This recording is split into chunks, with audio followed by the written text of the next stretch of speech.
What's it gonna be? No, I don't know. I can't decide. There isn't really a menu. It's just kind of like chicken burrito, 2 of them.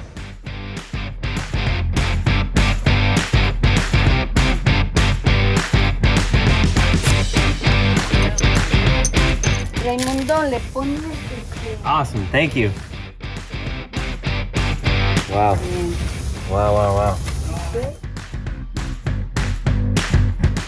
A little bit of agua. Cheers. That'll get you. Who are you? I don't know.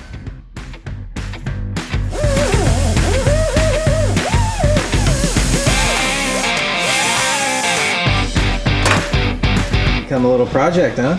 It certainly has. I love/hate how I do that to myself. It's always, I don't know. I just can't help it. I just like cutting stuff apart and making it cool. Will this make the car faster? Oh yeah, definitely. Will it make it handle better? Absolutely. Drift better? Absolutely.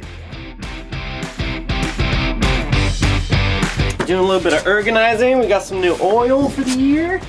Pretty excited about this. Actually, I love this. This is pretty awesome. Oh, we got all this stuff. So we got 550 XPR. That's what goes in my comp car. We got 2050 HPS, which goes in my E36. We have Synchro Max, which is for synchro transmissions, like my diesel truck or my E36 transmission. The power steering fluid. We have ATF. We have fuel injector cleaner, Max Atomizer. We have Max Boost. It's pretty sweet, high performance additives. I just read the box. Cut that out. All this stuff, love it.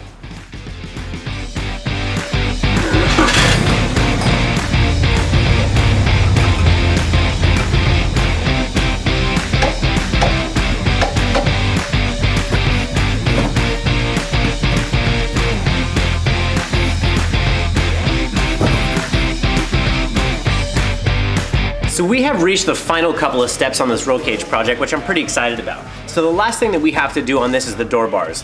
Door bars can be a little bit tricky, and some people don't really know what style that they want to do. Usually I always do the X style door bar, and not necessarily where you notch the 2 tubes together. I like to do it where you bend the 2 tubes together.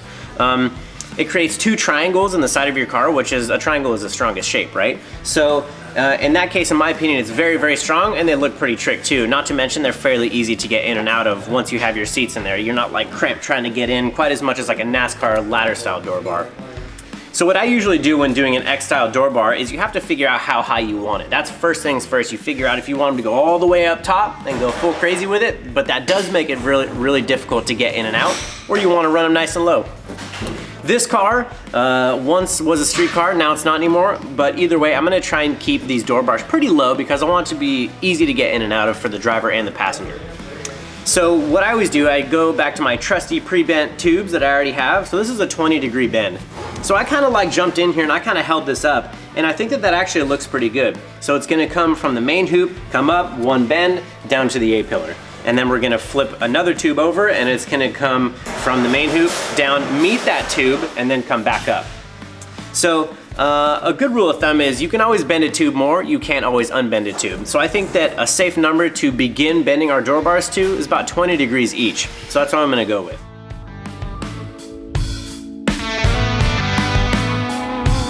So I took an overall measurement and then I added a little bit to it because we're always gonna cut some off the end. Not to mention, we're gonna need a little bit more tube if we try and bow these door bars out a little bit or give it some anti-intrusion. So I cut a 4-foot piece and then I marked the center of it. So that's 2 feet from either side. Then I'm gonna take my trusty old pre-bent 20 degree. I'm gonna put the center of the bend right where my center line is. And then what I'm gonna do is I'm just gonna hold that right there, and I'm gonna roll that tube down. That's gonna give me my mandrel mark like we were talking about.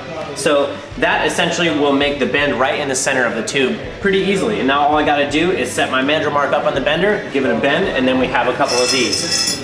That's what they turn into with a 20-degree bend.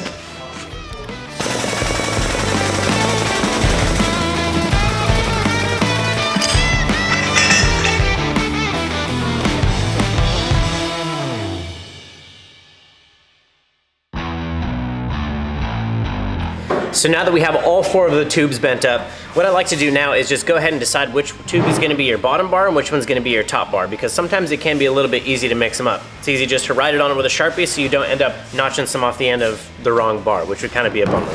We're pretty much ready to start notching the tube and figure out how far out we want these to bow into the door. In my case, I have all of my factory windows and my motor still on there, and I'm probably gonna leave it for now. I think that the door bars will be low enough to where they're not gonna need to stick out a whole lot. I'm not gonna have to worry about hitting my elbow on them since they will be so low. What I'm gonna do is I'm gonna grab my bottom bar and I'm gonna kind of hold it up in the car and kind of get an eyeball on the angles that I have to notch and figure out how far out we can roll those tubes into the door. So that's gonna take a little bit of eyeballing, and it kind of takes a minute. Something else that I like to do is to make sure that the X in the door bar is centered between the cage. I like to do it between the cage because then it moves the center of where the two tubes meet together. It moves it back in the door a little bit, and I think it looks kind of cool. You just kind of want to make it look good. So that's why I give it that center line mark, so I always know the center between A-pillar and main hoop. So this is where it can get pretty tricky, and it almost turns into sort of a guessing game. So I can't fit the door bar in between the A-pillar and the main hoop because the tube is too long, which is a good thing. So what I have to do now is I like to hold one end up to the main hoop, and I'm gonna roll that tube out a little bit, but not too much so it's touching the door. And the reason I can do that is I have to do one of these notches at a time. So this is really how I get the angle of my notch. So what I'll do is I'll give it basically just a straight line directly on the axis of where the hole saw is going to go. So what I do when I set it up in the notcher, I just make sure, I just barely kiss it with the hole saw, and I just make sure the hole saw is just barely touching it right on that black mark first. And then that will give it a perfectly straight notch all the way through.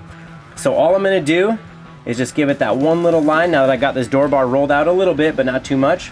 And I'm just gonna go ahead and punch that hole saw right down through there. And I'm gonna say that that's probably about a 15-degree notch. And that's where a little bit of experience in doing it sometimes comes into play. I don't really use any measuring devices. I kind of just look at it and say, it looks like about a 15. Usually I can get pretty close, but that comes with time. And not too bad. Looks like based on, I just drew a Sharpie mark on the center of the tube, and then here's the center mark on the chassis. So it looks like I still need to shave a little bit more off of that end, which is fine. Sometimes you just kind of got to creep up on these and make sure that you're not going too far, because you can always take more material off of the tube. You can't always add it back.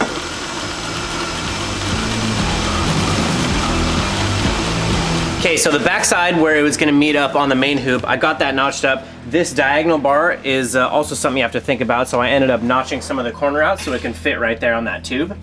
Right there is where she's gonna go. So once I got this thing all matched up nicely, then I brought my center line mark back to the one that's on the chassis right here, so it looks like we're pretty much perfectly centered. So now that the door bar's centered, I can work on notching the other side. So what I did was, you pretty much just imagine that that hole saw is gonna come straight down through that tube. This tube is rolled out a little bit. That's how I notched it for the backside. So I just pictured that hole saw coming straight down through it. So all I did was just give it a mark. And then I just marked about where the tube was gonna be. And I came up a little bit short because, again, you can always cut more off. And then we went ahead and slipped that guy in there.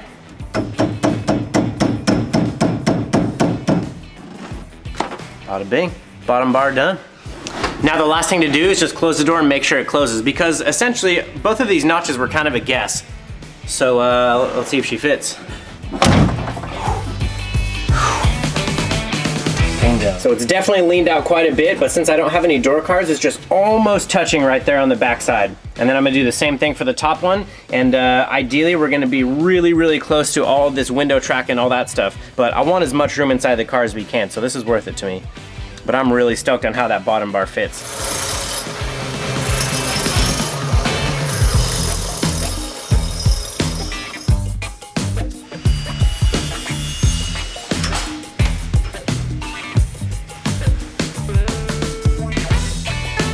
This is a gusset. A lot of racing like rally especially, they require you to have a certain amount of gusseting in your door bar. In drift, they don't really, it's not mandatory. I just really like the way that it looks. And this is how I've always done it when I started doing cages on the rally cars. So Formula D requires these two small vertical tubes because technically these tubes do not intersect, so they say. So even though I weld these two tubes together, it's not enough. So they want us to have two vertical pieces that connect the two. So that's what I did. These two little vertical guys, and since we're doing this, we might as well make this thing pass FD Tech. You never know what could happen if I have to turn it into a comp car or want to sell it or whatever. So just keeping my options open.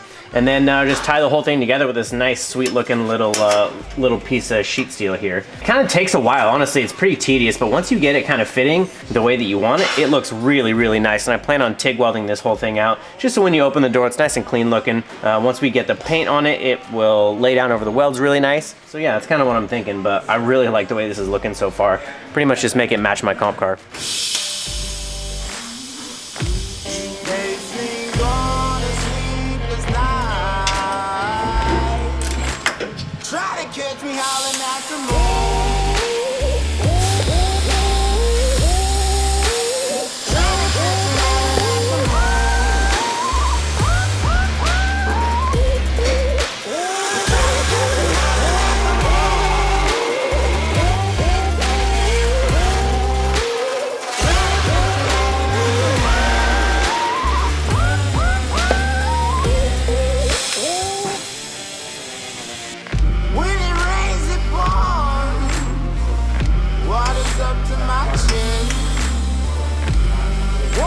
Okay, well, this is officially the last piece of the E36 cage. Really stoked on how it turned out. I literally just burned this last door bar gusset plate out, and this thing is still smoking hot. But that pretty much marks the end of this cage, and there's no doubt in my mind that this is a lot of work. Like, it really is. But in my opinion, a cage is the difference between a race car and a street car. So this thing, I think, is officially not a street car anymore. Looking forward to getting some paint on this thing. So that's gonna be the next step for sure. We gotta clean up all these ugly wires, which I cannot wait to get rid of all those. We got a Unicorn Garage harness coming for this thing, and we're gonna blast this thing with some paint next. So on to the next, but feeling pretty good about it so far. I'll catch you guys next time.